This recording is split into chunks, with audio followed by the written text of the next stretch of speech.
समुद्र की लहरों की तरह उथल पुथल देश की राजनीति में जरूर चल रही है, जिस तरह की विरोधी दलों के लगातार बयान सामने आ रहे हैं।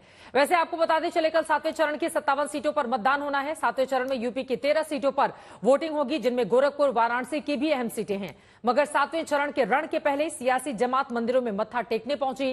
नेताओं ने अलग अलग मंदिरों में जाकर ईश्वर का आशीर्वाद दिया, पूजा पाठ किया और साथ ही अपने अपने दल के नंबर की भी भविष्यवाणी कर रहे हैं। यह रिपोर्ट देखिए।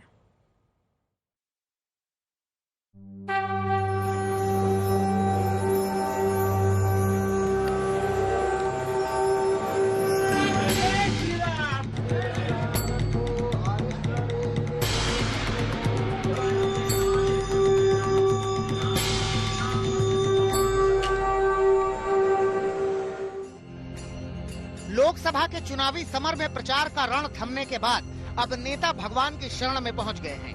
75 दिन चले लंबे चुनावी अभियान के बाद पार्टी की बड़ी जीत के लिए मंदिरों में प्रार्थना कर रहे हैं। 7 चरणों के प्रचार में नेताओं ने जनता से वोट मांगे और अब भगवान से विजय का आशीर्वाद मांग रहे हैं।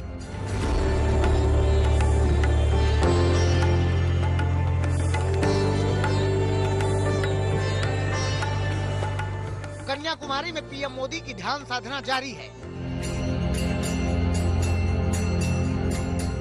इस बीच गृह मंत्री अमित शाह तिरुपति बालाजी के दर्शन के लिए पहुंचे और यहां विधिवत पूजा अर्चना की।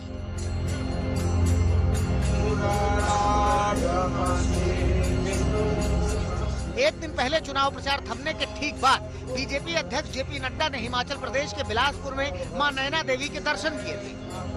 जय जय श्री राम। वहीं महाराष्ट्र के डिप्टी सीएम देवेंद्र फडणवीस अयोध्या में हनुमानगढ़ी में दर्शन करने पहुंचे थे। ज्योतिरादित्य सिंधिया, चिराग पासवान, प्रियंका गांधी सभी भक्ति की शक्ति से जीत का आशीर्वाद हासिल करने की कोशिश कर रहे हैं। इन सब के बीच 7वें चरण के मतदान से पहले जीत के दावे भी तेज हो रहे हैं। 45 घंटे के ध्यान के लिए रवाना होने से पहले प्रधानमंत्री ने अपनी आखिरी चुनावी रैली में एक बार फिर 400 पार के दावों का दम दिखाया। चुनाव की मेरी आखिरी सभा में गुरु रविदास जी की पवित्र भूमि से मैं देशवासियों को कह रहा हूं, आखिरी चरण में मतदान के सारे रिकॉर्ड तोड़ दीजिए, भारी मतदान कीजिए। 400 पार का आखिरी जो काम है वो आखिरी तबके के मतदाताओं के पास है। 6 चरणों के बाद 486 सीटों पर नतीजे ईवीएम में बंद है। आखिरी चरण में 57 सीटों का मतदान है। नंबर को लेकर अभी से ही जबरदस्त घमासान है। भाइयों बहनों, 6 चरण का चुनाव समाप्त हो गया है। मेरे पास 5 चरण का आंकड़ा है। जानना चाहते हो क्या? अरे जोर से बोलो, जानना चाहते हो तो सुन लो।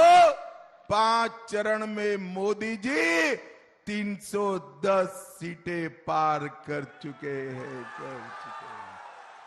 ये छठा हो गया, 7वां होने वाला है। आप लोगों को 400 पार कराना है। 400 पार। ये जो बीजेपी के लोग बोल रहे हैं कि इतनी सीटें आएंगी उतनी सीटें आएंगी, मैं सीधा बता देता हूं आपको, इनको 150 से ज्यादा नहीं मिलने वाली है। ये जो भी कहना चाहें कह लो, 150 से एक ज्यादा नहीं आने वाली।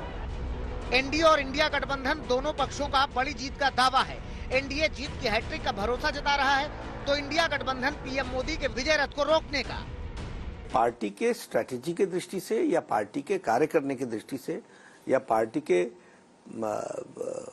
कैंपेनिंग की दृष्टि से हम 400 पार पर टिके हुए हैं, पूरी ताकत से लगे हैं और उसके तरफ हम पूरी तीव्र गति से अग्रसर हो रहे हैं। गठबंधन के लिए 100% हम वो नंबर लाएंगे, उतने